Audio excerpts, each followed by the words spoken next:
Bienvenidos hermanos a este culto de adoración a nuestro Señor. Para comenzar, le invito a abrir sus Biblias en el Salmo 145, del versículo 1 al versículo 3. Dice así la palabra del Señor. Te exaltaré, mi Dios, mi Rey, y bendeciré tu nombre. Eternamente y para siempre, cada día te bendeciré. Y alabaré tu nombre eternamente y para siempre. Grande es Jehová, y digno de suprema alabanza, y su grandeza es inescrutable. Amén. Teniendo este texto vamos a tener una oración de invocación y de confesión de pecados. Oremos, hermanos. Padre, en el nombre de Jesús, te damos gracias, Padre, por este tiempo que tú nos has dado, Señor. Gracias por este nuevo día, Señor, en el cual podemos apartarlo para poder adorarte, exaltarte, Señor, reconocer tu grandeza, reconocer que tú eres el Señor, que tú eres todopoderoso y soberano. Pero también estamos delante de ti, Señor, y no podemos dejar pasar, Señor, las faltas que hemos cometido delante de ti. Te pedimos perdón, Señor. Te pedimos, Señor, que tú tengas misericordia de nosotros, que tú perdones nuestros pecados, Señor, conforme a tu misericordia. Conforme a la multitud de tus piedades, Señor, borra, Señor, nuestras rebeliones y líbranos de todo mal. Límpianos de toda nuestra maldad, para que podamos adorarte, Señor, con corazones limpios, Señor, y podamos levantar manos santas delante de ti. Todo te lo pido, Señor, y te lo agradezco en el nombre de Jesús. Amén.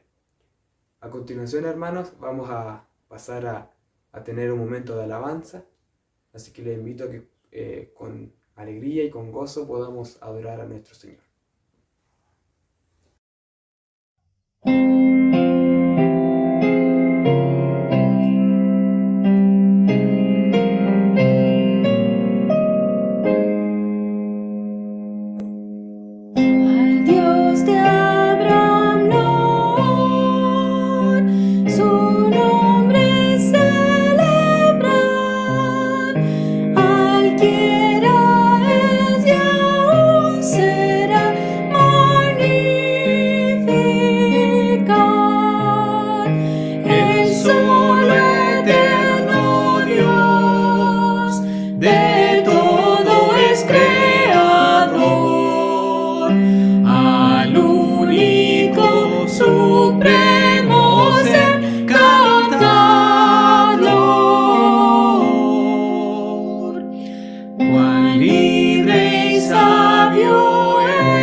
Luego, hermanos, de haber tenido este tiempo de alabanza a nuestro Dios, vamos a pasar a continuación a la lectura bíblica en el libro en Filipenses, capítulo 4, del versículo 6 al 8.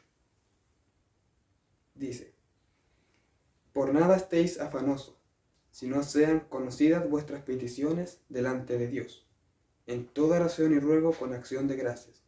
Y la paz de Dios, que sobrepasa todo entendimiento, guardará vuestros corazones y vuestros pensamientos en Cristo Jesús. Hermanos, como sabemos, tenemos mucho por qué orar.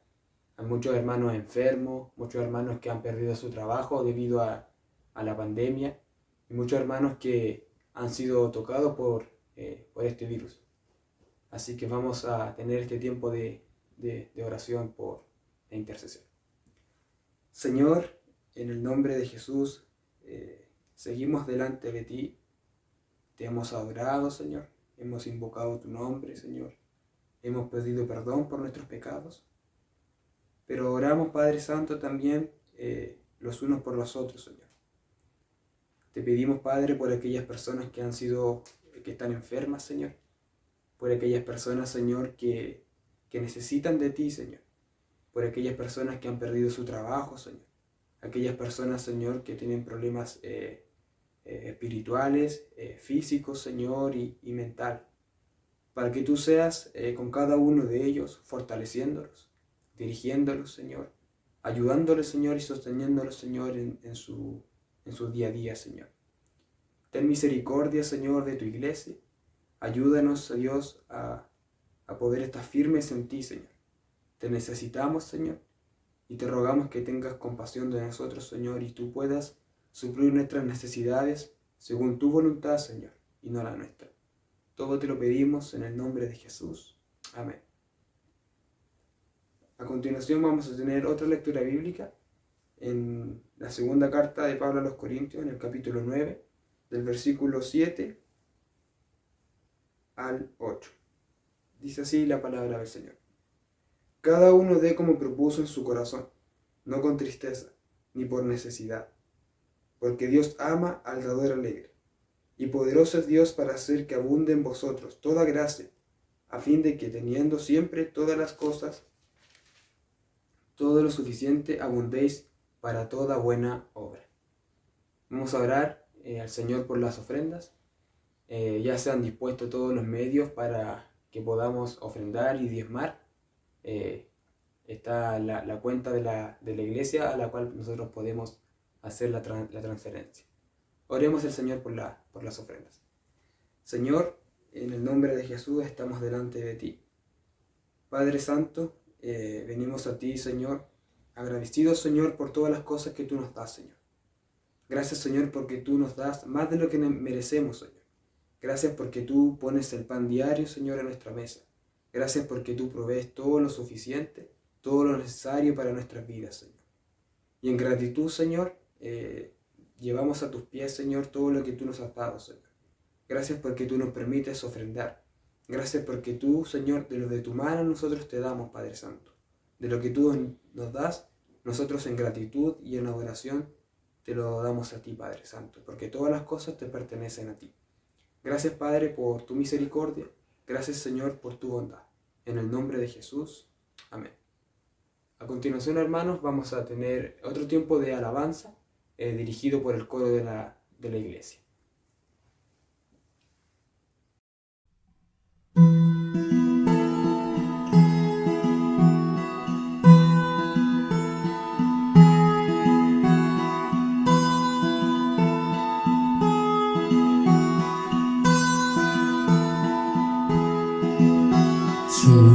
Sublime gracia del Señor, que un infeliz salvó. Fui ciego, mas hoy miro yo, perdido y él me halló. Su gracia me enseñó a tener mis dudas ahuyentó. Oh, cuán precioso fue a mi ser cuando Él me transformó. De mi maldad me liberó.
Señor,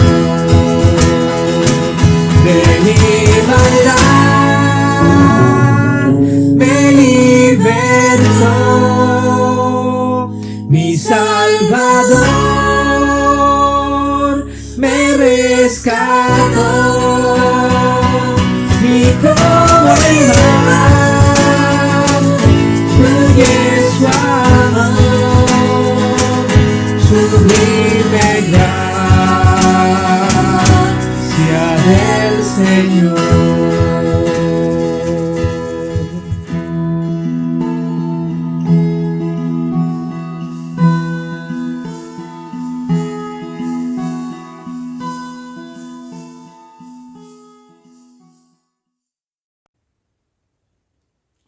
Luego, hermanos, de haber tenido este tiempo de adoración a nuestro Dios, nos acercamos ya a la exposición de la palabra de Dios y los invito a abrir sus Biblias en el libro de Job, en el capítulo 5, del versículo 8 al versículo 17. Dice así la palabra del Señor: Ciertamente yo buscaría a Dios y encomendaría a Él mi causa, el cual hace cosas grandes e inescrutables, y maravillas sin número, que da la lluvia sobre la faz de la tierra, y envía las aguas sobre los campos, que pone a los humildes en altura, y a los enlutados levanta a seguridad, que frustra los pensamientos de los astutos, para que sus manos no hagan nada, que prenda a los sabios en la astucia de ellos, y frustra los designios de los perversos. De día tropiezan con tinieblas, y a mediodía andan a tientas como de noche. Así libra de la espada al pobre, de la boca de los impíos, y de la mano violenta, pues es esperanza al menesteroso, y la iniquidad cerrará su boca. He aquí, bienaventurado el hombre a quien Dios castiga. Por tanto, no menosprecies la corrección del Todopoderoso, porque Él es quien hace la llaga, y Él la vendará. Él hiere y sus manos curan. Vamos a tener un tiempo de oración por nuestro pastor Alejandro Lara, quien va a exponer la palabra de Dios. Oremos, hermanos. Señor, en el nombre de Jesús, te damos gracias, Señor, porque tú nos permites poder escuchar tu palabra, Señor. Te pedimos, Padre, que tú seas con nuestro pastor, que tú seas sosteniéndolo, Señor, en la exposición de tu palabra, que tú seas dándole de tu sabiduría, de tu entendimiento, y que sea solo tu palabra, Señor, que salga de sus labios, Señor. Bendícelo grandemente, Señor, y ayúdalo, Señor. Todo te lo pido en el nombre de Jesús. Amén. A continuación, hermanos, vamos a tener un tiempo de interludio. Preparemos nuestros corazones para adorar y escuchar la palabra de nuestro Dios. Que el Señor les bendiga.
Muy buenos días, hermanos. Los saludo con mucho cariño,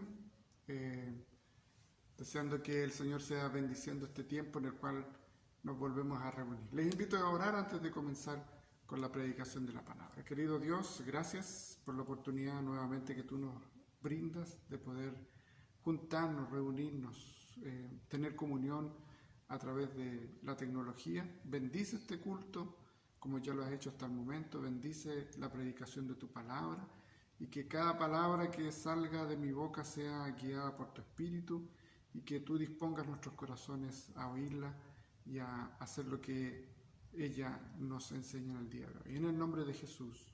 Amén. Es bien conocida la queja de aquellos que dicen que nunca hallaron comprensión para sus problemas, ni en casa ni en la iglesia, y por eso rompieron con la religión, con la comunidad y con la sociedad finalmente. Y eso nos lleva a preguntarnos, o debiese llevarnos a preguntar, ¿qué significa ser comprensivo? ¿Qué significa que usted y yo podamos ser o dejar de ser comprensivos? Y una persona comprensiva es aquella que tiene la facultad o capacidad y la inteligencia para entender y asimilar distintas circunstancias, cosas o personas.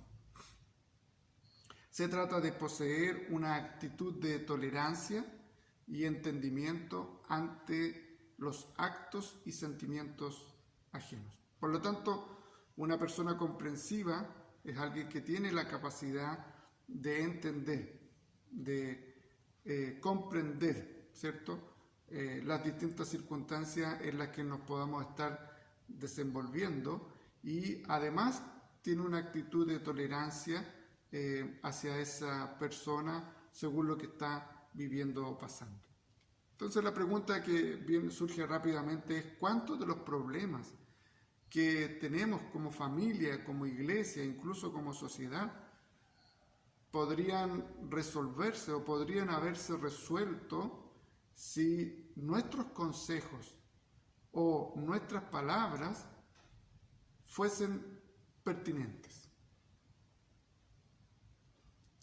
No se trata muchas veces de si tengo la razón o no respecto de algún tema, sino que se trata muchas veces de que si eso que voy a decir, ya sea en un ámbito de aflicción o no, es pertinente, si es el momento de hacerlo, es el lugar de hacerlo, es la hora de hacerlo.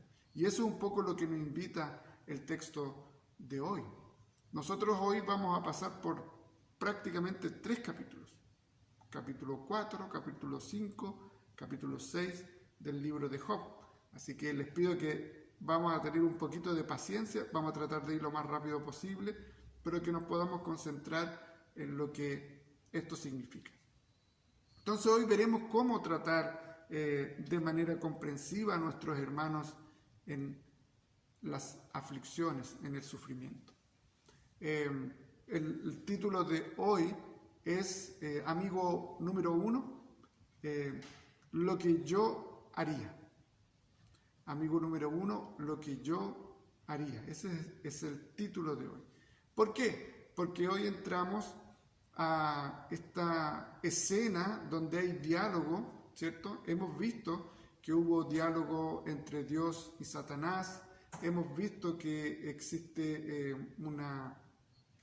un cierto diálogo entre Job con sus amigos, ¿cierto? Una conversación, una interlocución, un lamento. Pero ahora viene el diálogo desde la perspectiva de los amigos, como respuesta a este tremendo lamento que hizo en el capítulo 3 nuestro hermano y amigo Job. Entonces, ya vimos que entraron a escena los amigos de Job, los que se mantuvieron en una actitud de condolencia con Job durante 7 días cumpliendo la ley. Sin embargo, luego de la tremenda declaración que decíamos recién, aflictiva de Job, estaban desesperados por hablar y hacer justicia a Dios, según ellos. Entonces, dentro de lo que nosotros vemos en el capítulo 4 de Job, de los versículos 1 al 11, podemos ver lo siguiente. Entonces, en consecuencia al capítulo 3, respondió Elifaz temanita y dijo: si probáremos hablarte, te será molesto, pero ¿quién podrá detener las palabras? Ojo ahí. He aquí tú enseñabas a muchos y fortalecías las manos débiles. Al que tropezaba enderezabas tus palabras y esforzabas las rodillas que decaían. Mas ahora que el mal ha venido sobre ti, te desalientas. Y cuando ha llegado hasta ti, te turbas. ¿No es tu temor a Dios tu confianza? ¿No es tu esperanza la integridad de tus caminos? Recapacita ahora. ¿Qué inocente se ha perdido? Es la pregunta. ¿Y en dónde han sido destruidos los rectos? Como yo he visto, dice Elifaz, los que eran iniquidad y siembran injuria, la ciegan. Perecen por el aliento de Dios y por el soplo de su ira son consumidos. Los rugidos del león y los brameos del rugiente y los dientes de los leoncillos son quebrantados. El león viejo perece por falta de presa y los hijos de la leona se dispersan. Lo primero que podemos ver en estos primeros 11 versículos del capítulo 4 es que en medio del dolor existe el reproche. El reproche en medio del dolor, del sufrimiento, de la aflicción, es algo muy tremendo, es muy lamentable que ocurra. Y muchas veces seguramente hemos sido como los amigos de Job, que hemos reprochado en una circunstancia de tremenda aflicción. Y la idea es que podamos aprender de ello. El primer amigo que habla es Elifaz, es el más viejo, es el más sabio, y es de la descendencia de Saúl. Nos dice que es nativo de Temán, que es conocido Temán precisamente por ser una ciudad donde hay muchos sabios. Y este Elifaz, lo que en pocas palabras le está diciendo, y en buen chileno podríamos decir, médico, cúrate a ti mismo. Médico, cúrate a ti mismo. En este reproche, en medio del dolor, lo que le está diciendo, hey, aquellas palabras de aliento y de fortaleza que tú le diste a otros, aplícatelas a ti mismo. O las palabras que dijiste fueron palabras al viento.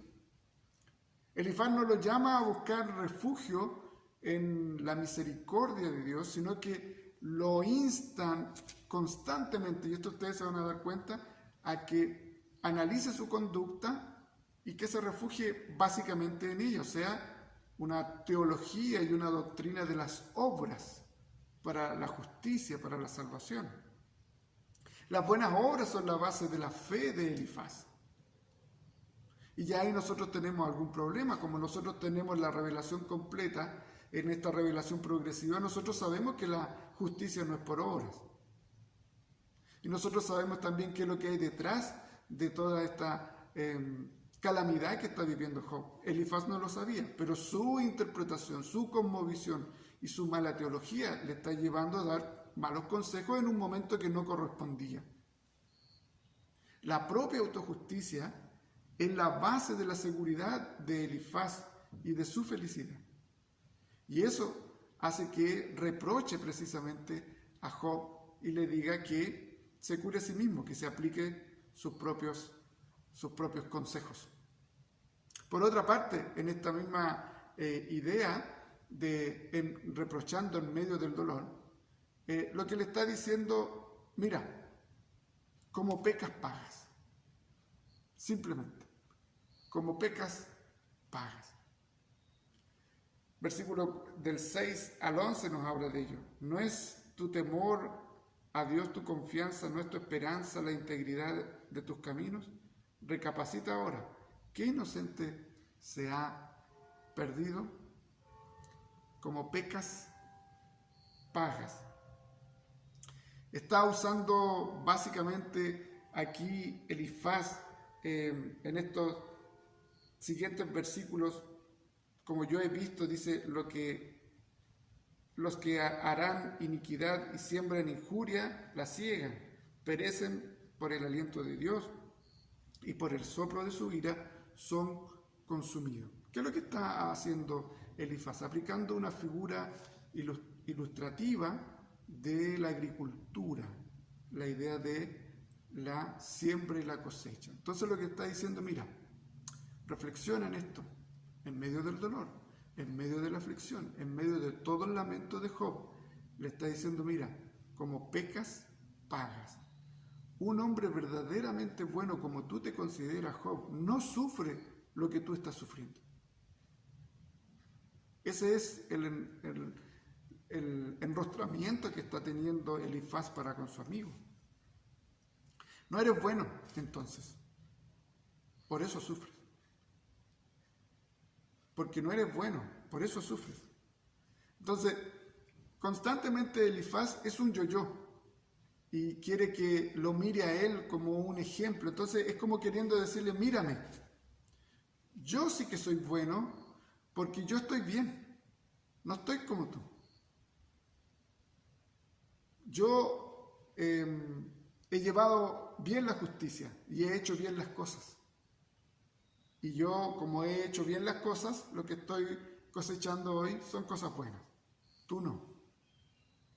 Por eso, la ley de la agricultura viene claramente en lo que le está diciendo. Entonces, ¿qué manera uno empieza a pensar y dice, pucha, si tengo esos amigos, ¿qué serán los enemigos, no?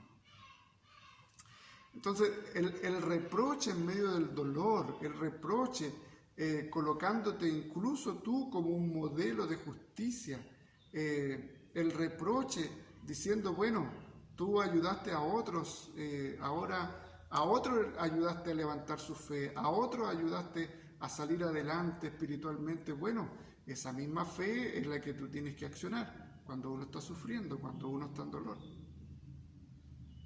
Y algo tienes que haber hecho finalmente. Y esto se repite con sus tres amigos.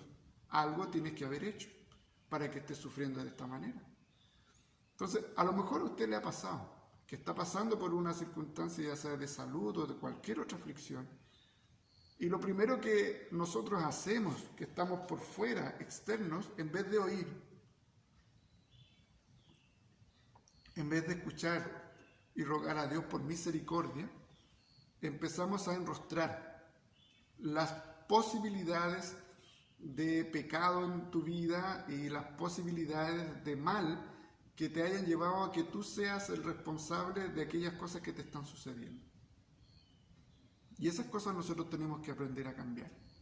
Esas cosas nosotros tenemos que aprender a callar.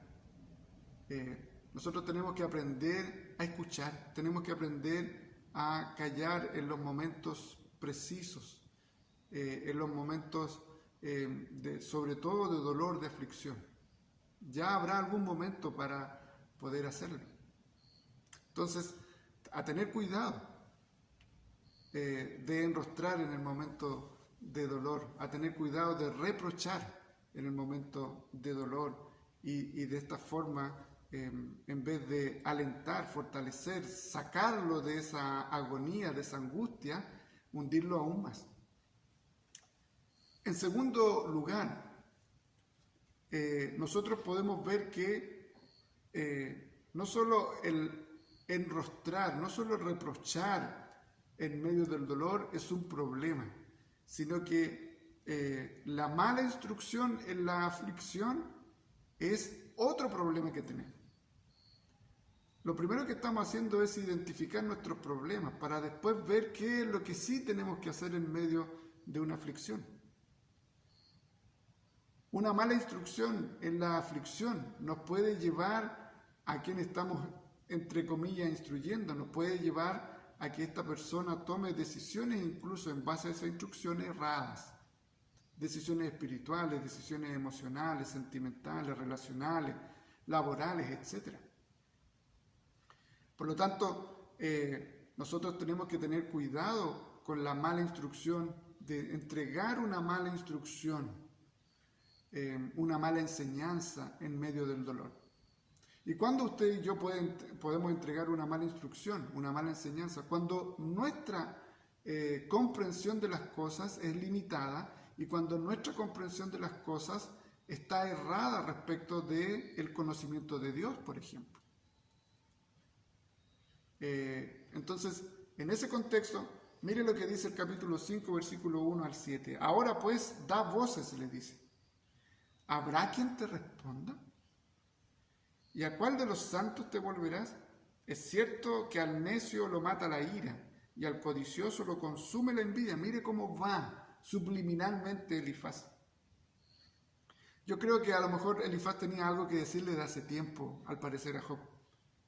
Es cierto que al necio lo mata la ira, al codicioso lo consume la envidia. Yo he visto al necio que echaba raíces.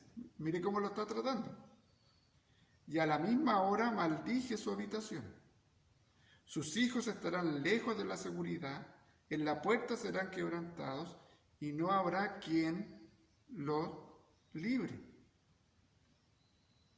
Luego dice, su mies comerán los hambrientos y la sacarán de entre los espinos, y los sedientos beberán su hacienda, porque la aflicción no sale del polvo ni la molestia brota de la tierra, pero como las chispas se levantan para volar por el aire, así el hombre nace para la aflicción. La mala instrucción en la aflicción.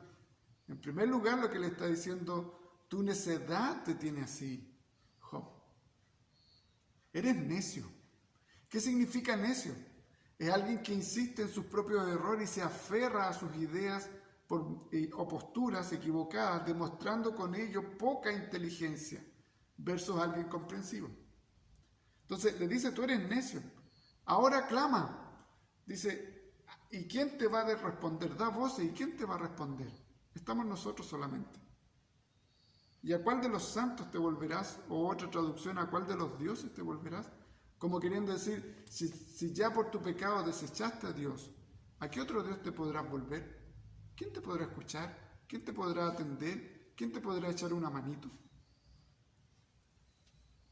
Es increíble, ¿no? Elifaz habla desde su subjetividad, muy limitada, lógicamente, por lo demás.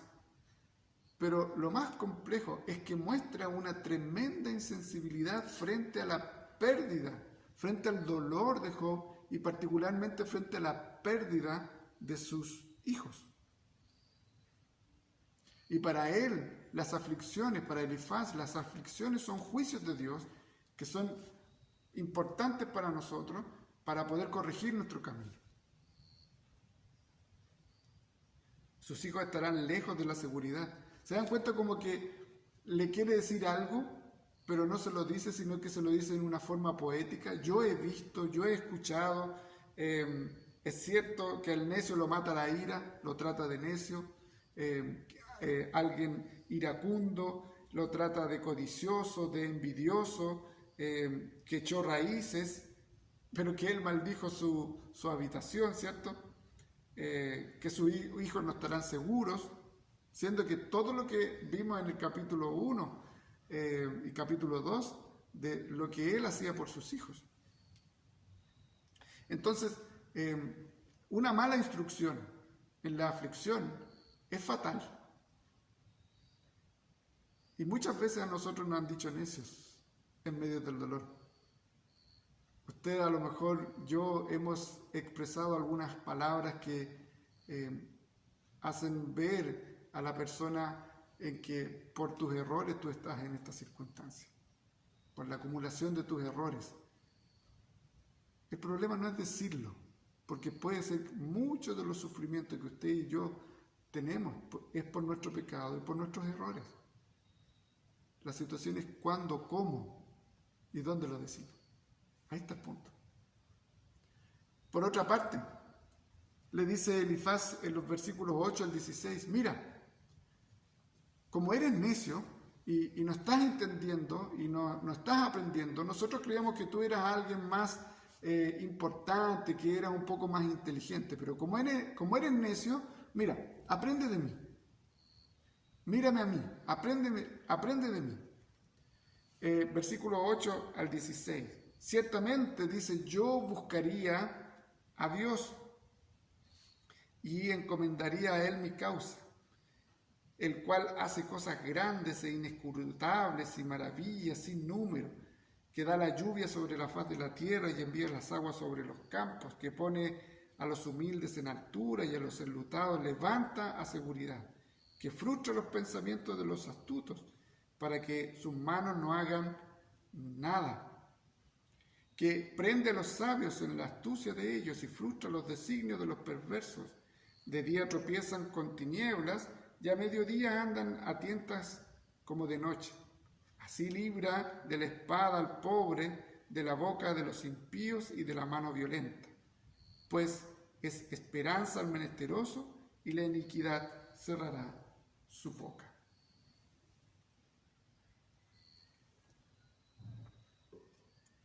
Aprende de mí. Esto es lo que yo haría. Aquí sale la arrogancia de Elifaz, que ya se está presentando como un modelo a seguir, y la primera característica de ese modelo es la arrogancia. Esta arrogancia sorprende, ya que viene a dar un consejo de qué es lo que él haría, algo subjetivo, por su comprensión limitada, de otra manera, de otra forma, otro contexto. Y por ende sería, de esta forma, él realmente sería restaurado, si actuara como Elifaz.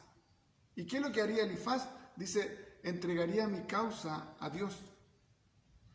Ciertamente yo buscaría a Dios y encomendaría a Él mi causa, como si Job no lo hubiese entregado a Dios. Como que si Job hubiese estado rehuyendo de Dios. Todo lo contrario, Job en el capítulo 7 vamos a ver cómo él busca a Dios para que le dé una respuesta. Entonces le dice, busca a Dios, vuélvete a Dios. Elifaz lo dijo de manera diplomática, sin embargo lo dijo, que Job no estaba buscando a Dios, ni tampoco le encomendaba a él su aflicción, su camino. Elifaz veladamente culpaba a Job de su ruina. Y Elifaz no tenía idea que la aflicción y la ruina de Job no tenía que ver con la persona de Job, sino que con Dios y con Satanás, pero no particularmente con Job. ¿Cuántas veces nosotros hemos estado en la misma actitud? Que cuando alguien está sufriendo, viene y le dice, mira, yo he sufrido más que tú, pero hice esto. ¿Cuántas veces usted y yo hemos ido a conversar con alguien para que nos dé aliento, para que nos dé fortaleza, y uno sale como después diciendo, ¿para qué vine? Salí más achacado porque esta persona tiene más dolores que yo, tiene más aflicciones que yo. Y además toda y cada una de aquellas tips, aquellas cosas que realizó, a mí no me sirven, por más que yo intente poder hacer algo como eso, no me va a resultar, no me va a salir. Y uno sale absolutamente decepcionado. Incluso, ¿para qué le hablé? Ahora hay alguien más que sabe algo que era tan personal, tan íntimo, tan significativo para uno. Lo sabe otra persona. Y además se coloca como modelo. Tenemos que aprender de aquello. Guardar silencio. Solo emitir alguna opinión particular y personal en el momento preciso, en el lugar idóneo. No cuando esté en pleno dolor. Nunca ponernos nosotros como modelos Nunca ponernos nosotros como modelo de superación de los problemas, de las aflicciones, porque mi problema, mi forma de enfrentar los problemas no tiene que ser igual al suyo. Pero sí tenemos que poner y presentar al Señor como el modelo de nuestras vidas.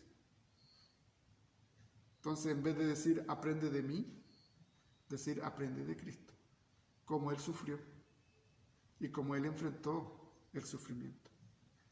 Por otra parte, en los versículos 17 al 27, Elifaz le dice, lo trata de otra manera. Ya no solo le dice necio, ya no solo le dice yo soy el modelo a seguir, sino que ahora le dice, mira, asume tu responsabilidad y calladito. Asume todo en silencio. Versículos 17 al 27 nos habla precisamente de ello. Dice aquí, bienaventurado el hombre es el hombre a quien Dios castiga, por tanto, no menosprecies la corrección del Todopoderoso. Dichoso, bienaventurado es el hombre a quien Dios castiga. Entonces, es como queriendo decir, debieses estar contento, Job. En vez de maldecir el día de tu existencia, lo que debieses hacer es alegrarte, gozarte, porque estás siendo castigado. Uno, él no sabe que no es castigo de Dios, está siendo castigado. Y dichoso es el hombre a quien Dios castiga.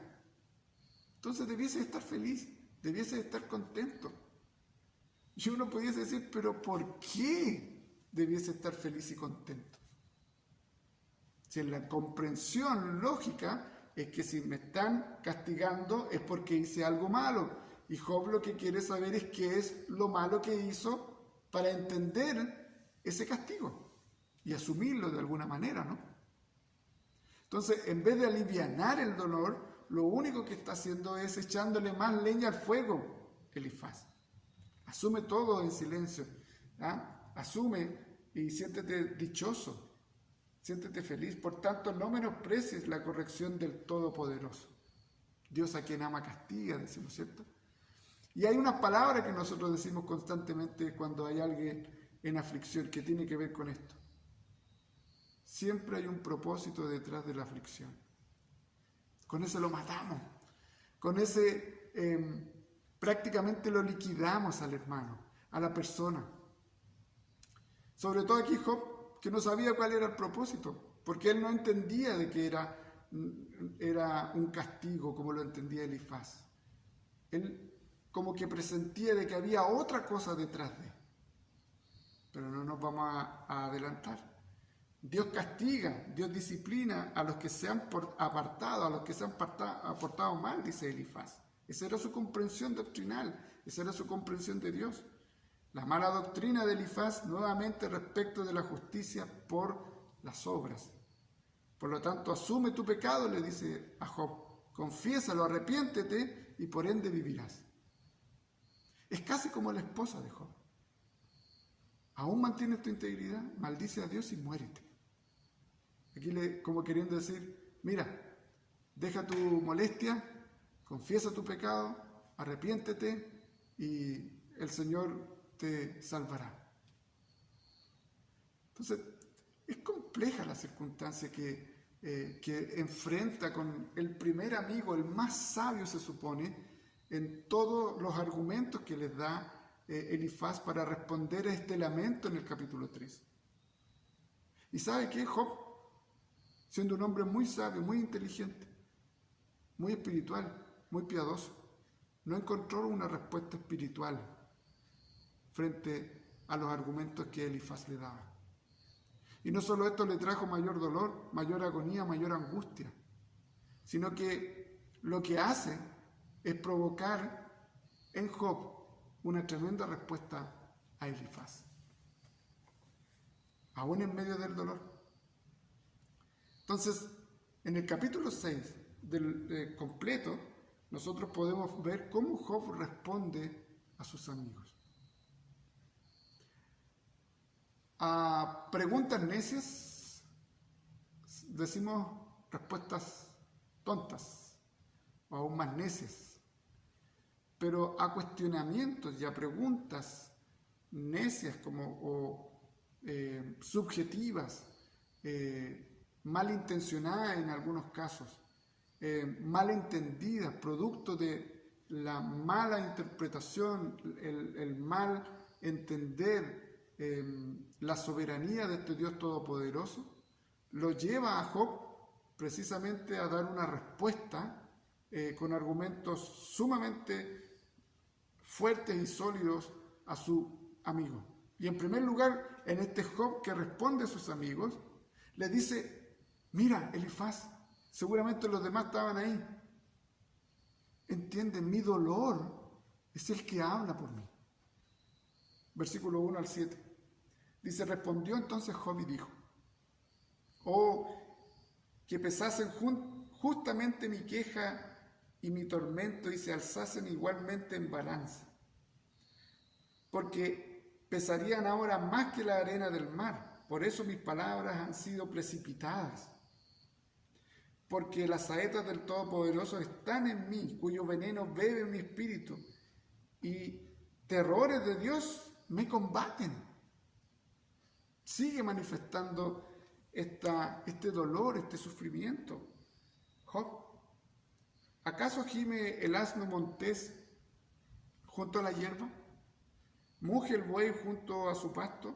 ¿Se comerá lo desabrido sin sal? ¿Habrá gusto en la clara del huevo? Las cosas que mi alma no quería tocar son ahora mi alimento. Mi dolor habla por mí.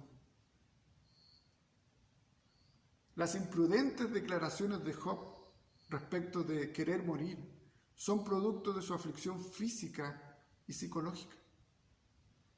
Sin embargo, pide que coloquen en una balanza sus argumentos, y que que coloca en la balanza finalmente los argumentos es Dios.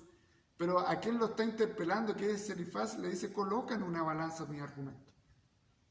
Evalúame justamente, no desde tu cosmovisión, no desde tu perspectiva, no desde tu subjetividad, sino que evalúame justamente.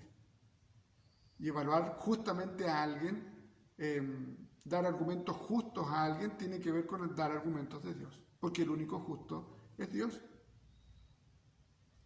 Y les dice algo muy importante: y que sean ellos, los amigos, los que actúen con sensatez.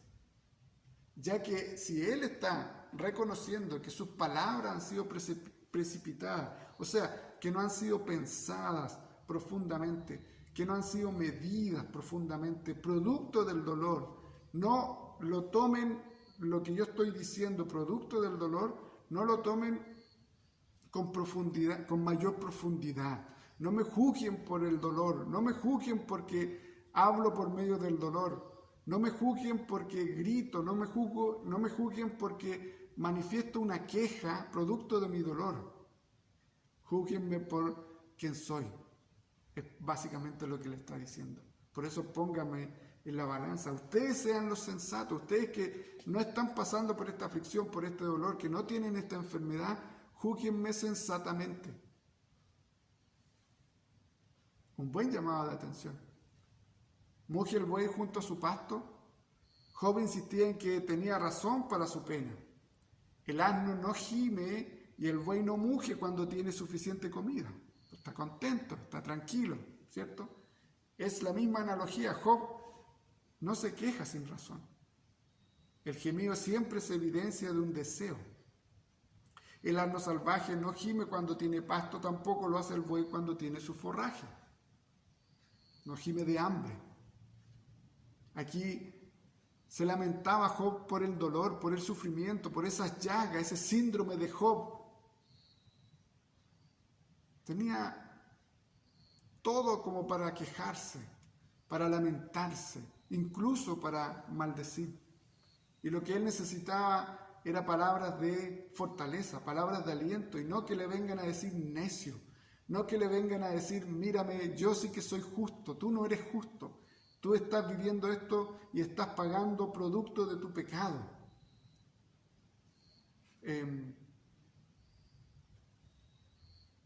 Ve el propósito que tiene Dios en ti.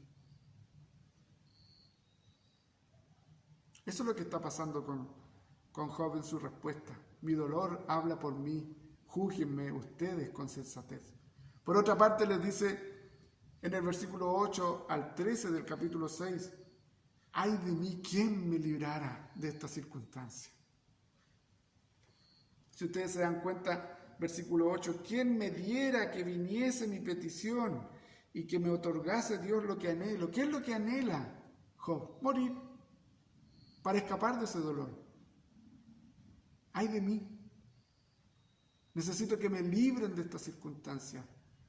Mire lo que le está haciendo entender. Sus palabras están martillando aún más dolor en mí. Entonces ya no hace la locución o sus argumentos contrarios hacia Elifaz, sino que ya mira hacia el cielo y le dice: Señor, por favor, si enviaste a este mensajero a hablar conmigo, no está dando resultados, por favor, mátame. Quiero morir, necesito morir para escapar de este dolor. Sus palabras lo único que han hecho es aumentar esta agonía. ¿Cuántas veces usted y yo hemos aumentado la agonía de algún hermano? Con algún gesto, con alguna actitud, con alguna palabra que no corresponde, poniéndonos nosotros como modelos delante de ellos, poniéndonos nosotros como el hombre, la mujer a quien hay que seguir respecto de esa forma de enfrentar la vida. Y no ponemos a Cristo finalmente por delante. Mantenía Job su deseo de morir, con la certeza de que, dice, no he negado o desobedecido las palabras del santo, moriré con calma, pues moriré inocente, dice Bradley. Lo que quiero es morir con calma, pero moriré inocente. Ahí está todo el argumento de Job. Lo que prefiero hoy es morir. No quiero estar en esta situación. Y si muero, moriré inocente. ¿Quién es el único inocente en la Escritura? ¿Quién es el único santo, perfectamente santo? Es Cristo. Sin embargo, Job se reconocía como tal, porque todavía no entendía ni comprendía qué es lo que había detrás de esta circunstancia, qué es lo que se estaba jugando detrás. Él no conocía las tras bambalinas. Él era el actor principal de toda esta historia, desde principio a fin, prácticamente. Y eso lo acongoja. Por otra parte, en los versículos 14 al 23, nosotros podemos ver que lo que necesita alguien en aflicción es compasión, es comprensión. Compasión es lo que necesito, le dice Elifaz. No tu recriminación, no tu latigazo, no tus rayos de piedad y de santidad que se vengan a enrostrar a mí. Lo que necesito es compasión, comprensión, misericordia. Versículos 14 al 23. El atribulado es consolado por su compañero, aun aquel que abandona el temor del Omnipotente. Pero mis hermanos me traicionaron como un torrente, pasan como corrientes impetuosas. El atribulado, o sea, él, Job, es consolado por su compañero. Es casi una ironía, porque no lo estaba haciendo. Aún aquel que abandona el temor del Omnipotente, aún aquel está diciendo, en su dolor tiene argumentos sabios, Job. Aún aquel que se aparte del Omnipotente, o sea, que haya pecado, necesita, más bien dicho, consuelo, fortaleza. Necesita ser consolado. Pero mis hermanos, dicen, me traicionaron. También le está respondiendo diplomáticamente a Elifaz. Ellos son los hermanos, amigos, sinónimos. Me traicionaron, porque están hablando sandeces, están diciendo cosas que no corresponden de mí. Pero mis hermanos me traicionaron como un torrente, pasan como corrientes impetuosas. ¿Ah? No importa lo que pasen a llevar, no importa lo que si van a hacer sufrir a alguien o algo, a aumentar su dolor, no importa, pero yo tengo que decir lo que tengo que decir. Y esas cosas también no solamente ocurren en momentos de aflicción, hermano. A veces caemos en la torpeza de decir, bueno, yo digo lo que digo porque soy como soy. Y es preferible que diga las cosas de frente, de manera sincera, sin hipocresía, pero no siempre es el momento, no siempre es la circunstancia pertinente. Y a lo mejor una persona que no tenía una aflicción pasa a tener una aflicción por su imprudencia, por su impertinencia, por yo actuar de manera impetuosa sobre el otro. ¿Cuántas veces yo he caído en esa circunstancia? ¿Cuántas veces yo, estando atendiendo a alguien pastoralmente en su dolor, le digo una sandez Incluso hasta una broma puede ser un dolor, un martillo de dolor en el hermano. En vez de refrenar la lengua, en vez de refrenar mi ímpetu, en vez de refrenar aquella imprudencia. No es necesario que alguien esté sufriendo para que nosotros seamos de esta manera, con palabras necias, palabras fatuas. Aquí Job hace su más básica acusación contra Elifaz.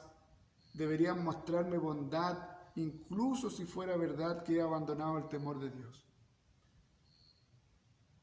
Pues habéis visto el tormento y teméis. El versículo 21 es el clímax de la reacción de Job hacia el consejo de sus amigos. El 21 dice: ahora ciertamente como ellas sois vosotros, pues habéis visto el tormento y teméis.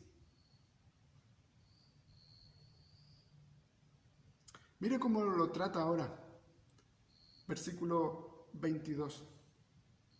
Cómo Job responde cada vez más fuerte a Elifaz. ¿Os he dicho yo, traedme y pagar por mí de vuestra hacienda?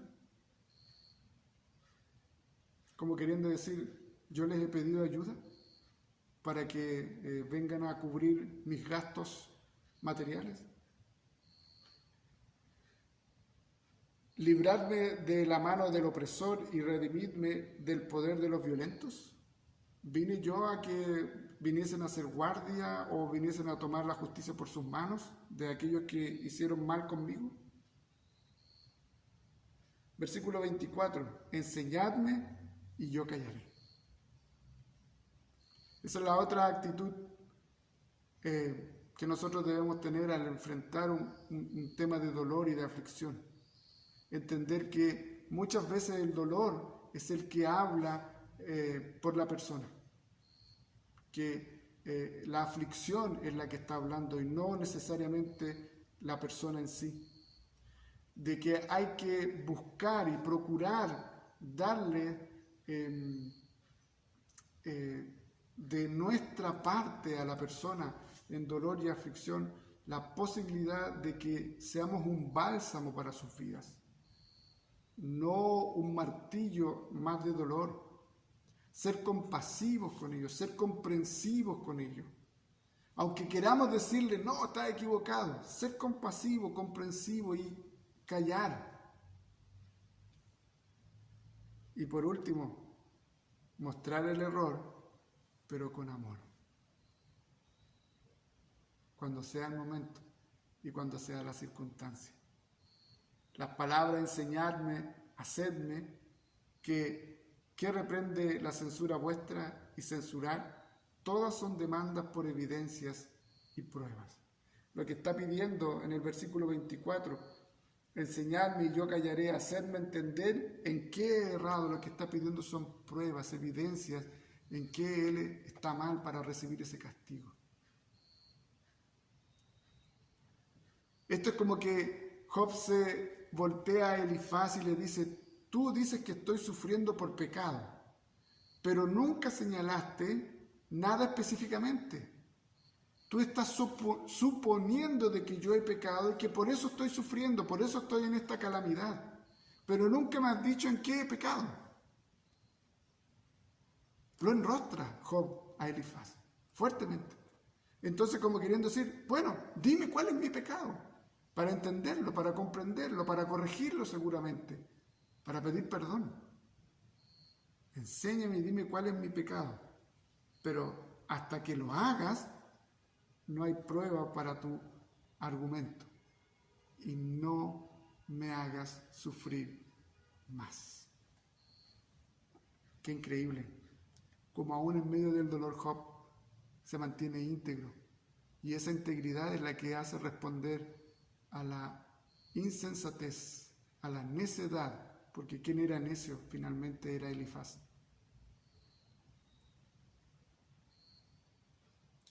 Termina diciendo, ¿hay iniquidad en mi lengua? ¿Acaso no puede mi paladar discernir las cosas inicuas? Le está diciendo precisamente, lo que estoy diciendo está mal. No porque esté enfermo voy a estar diciendo en este momento algo que no corresponda. Hermanos, lo que no tenemos que hacer cuando compartimos con alguien que esté en aflicción es enrostrarle su problema, como si fuera solo un aspecto de su propio mal y de su propio pecado. No todas las cosas que vivimos de dolor y de aflicción son producto de nuestro pecado. Algunas veces Dios permite que suframos porque Él es soberano, simplemente. Y luego de ello nosotros vamos a ver y desarrollaremos una mayor intimidad, una mayor dependencia para con nuestro Dios. Pero no todo nosotros tenemos que enfrentarlo de una manera insensata, con una mala instrucción en el momento el reproche propiamente tal del dolor. No podemos alentar a alguien diciéndole como pecas pagas. No podemos alentar a alguien diciéndole, bueno, así como alentaste a otro, aliéntate a ti mismo. Ayúdate que yo te ayudaré.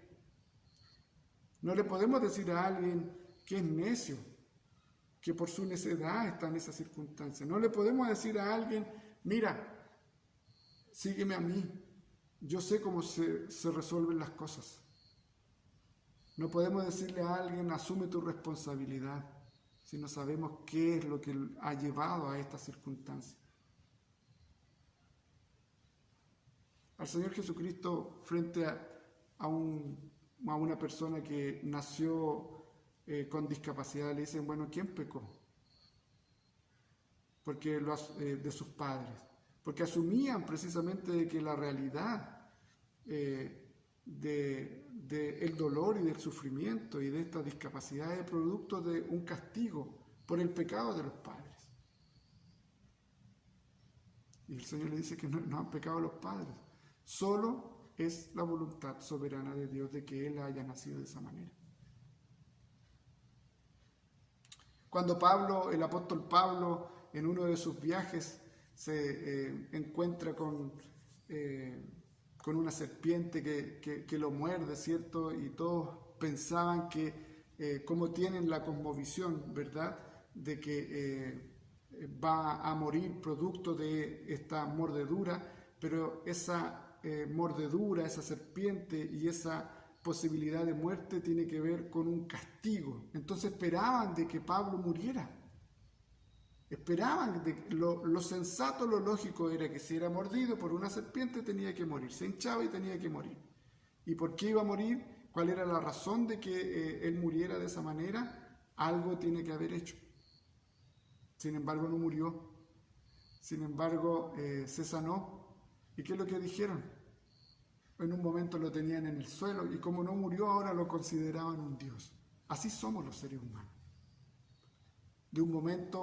Estamos de un momento bien y de otro momento mal. Somos un péndulo, incluso doctrinalmente. Sin embargo, ahí Job responde, en medio del dolor, que necesita compasión, que necesita misericordia, que necesita la sensatez de otros y que necesita que le enseñen a ver dónde está su problema, pero con amor. No para creerse mejor que el otro. Queridos, para terminar, la mala comprensión del sufrimiento del otro no nos permite alentar y fortalecer el corazón del sufriente y de su entorno, sino todo lo contrario, los estamos hundiendo aún más en esa aflicción. Esos comentarios alrededor del sufriente, se lo tiene merecido, por algo será, aún traen más dolor. No lo hagamos. Oremos, callemos, seamos compasivos, misericordiosos. A veces podemos estar en lo cierto, totalmente claro en el argumento, razonable total. Sin embargo, no es el momento ni el lugar para poder expresarlo. Todo consejo tiene que ser dado para fortalecer y levantar al otro, no para hacer enrostrar su mal y su pecado. Elifaz tuvo una actitud dura para con Job, sin comprensión y sin compasión por la angustia de Job. En semejantes situaciones no hay nada más desesperante que la desconfianza de los más íntimos, la familia y los amigos, y de manera particular de aquellos de quienes esperamos comprensión y confianza. Qué terrible es que cuando esperamos de nuestros hermanos que nos tengan comprensión y confianza, lo que recibamos es juicio. Sin embargo, hay algo interesante. El futuro de Job no depende de él. El futuro de Job no depende de los argumentos de sus amigos. El futuro de Job depende del absoluto y eterno amor de nuestro Dios soberano. La Escritura nos enseña: pacientemente esperé a Jehová y se inclinó a mí y oyó mi clamor. Salmo 41. Eso nos enseña a ser pacientes. Y nosotros tenemos que ser pacientes con el paciente. Mateo 11:18 dice: venid a mí los que estáis trabajados y cargados, podríamos hacer entre paréntesis afligidos, que yo os haré descansar. Esa es su función, hacer descansar al que está afligido en los brazos del Señor. Santiago 5:14 nos dice: ¿está alguno enfermo entre ustedes, entre vosotros? Llame a los ancianos de la iglesia y oren por él, ungiéndolo con aceite en nombre del Señor. No dice contender con él, no dice enrostrarle su mal, no dice te lo dije, sino que dice oren con él. Salmo 119:103 nos dice: cuán dulces son a mi paladar tus palabras, más que la miel a mi boca. La palabra del Señor, bien utilizada, bien interpretada, son una dulzura al paladar de sus hijos, sobre todo en momentos de aflicción. Isaías 41:10 dice: no temas, porque yo estoy contigo. No desmayes, porque yo soy tu Dios, que te esfuerzo. Siempre te ayudaré, siempre te sustentaré con la diestra de mi justicia. Esas son palabras que nosotros debiésemos compartir con nuestros hermanos. Son palabras de aliento, son palabras de fortaleza, y hay muchas más. Y mientras más conozcamos de la Escritura, con esa comprensión clara, doctrinalmente correcta, y utilizándola en el momento oportuno, nosotros vamos a ser de bendición para aquellos hermanos y amigos que pueden estar pasando por alguna aflicción. Yo quisiera ser un buen amigo en momentos de dolor y no un Elifaz en momentos de aflicción. Yo me imagino que tú también. Y yo quisiera que cuando yo esté sufriendo, porque el sufrimiento es hasta la muerte, cuando venga un amigo, un hermano, a hablar conmigo, traiga palabras de consuelo, de aliento y de fortaleza, y no de condena, no de juicio y no de impertinencia. Que el Señor les bendiga y que el Señor permita que podamos ser un consuelo para aquel que sufre. Querido Dios, gracias por tu palabra, gracias porque tú eres increíble, Señor, para con nosotros, porque tú simplemente eres el varón de dolores, el sufriente. Sin embargo, oh Dios bendito, sin queja llegaste hasta la cruz, moriste por nosotros, y en solo ese hecho nosotros debemos descansar y obtener consuelo. Pero cuando lo perdemos, Señor, te pedimos que tú nos ayudes a poder ser consoladores de nuestros hermanos, fortalecedores de corazones, y que nos permita, Señor, levantar sus vidas, levantar sus corazones, levantar sus contextos familiares como hermanos y amigos en Cristo, y no mostrarnos nosotros como los mejores, como los perfectos a quienes hay que seguir, sino que solamente ver y buscar de que coloquemos nuestros ojos en ti. En el nombre de Jesús. Amén. Que la gracia del Señor Jesucristo, el amor de nuestro buen Padre Celestial y la comunión de su Santo Espíritu sea con todo el pueblo de Dios, desde ahora y para siempre. Amén. Que el Señor les bendiga. Nos vemos durante la semana.